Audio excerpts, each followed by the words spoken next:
Jake here with Precision Canine Work. I'm here to give you guys some more dog training tips.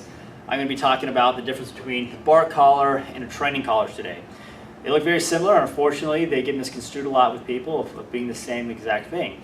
However, big differences with both of them. Okay, so I'm going to talk to you first about bark collars. You may know somebody who uses them.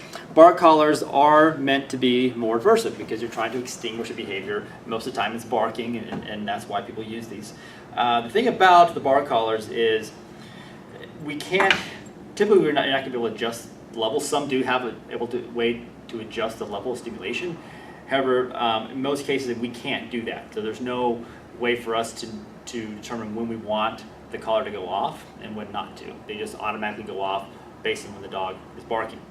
So again, much more aversive, and unfortunately a lot of people will see one of these collars and associate it with a training collar like this one right here. Now I'm going to talk about the training collar real fast. The training collar is a great tool, especially for anybody who wants to do off-leash training. This is what you're going to want to use, is the remote collar here. It's meant to send low-level stimulation to the dog to get their attention. Now, we can choose when we want that stimulation to happen. We can also choose what level of stimulation we would like to use according with the dog. So, great tool right here. Again, it's sending that low-level stimulation to the dog, and we can start training what that means. Is a way as to get their attention as opposed to an aversive or a correction for the dog.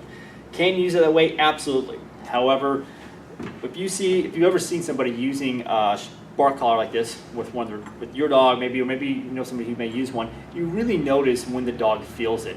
Typically when we're using the training collar like this here with the dog, you hardly ever will notice a dog when they feel the stimulation.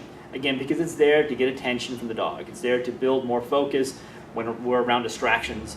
And again, this is a great tool for anybody who wants to do off-leash training and have that for sure way to get their attention. So those are the main differences in both of those. Again, a lot of people, they confuse both of those, and unfortunately the training collar here gets a bad name, and it's, again, really awesome tool to use.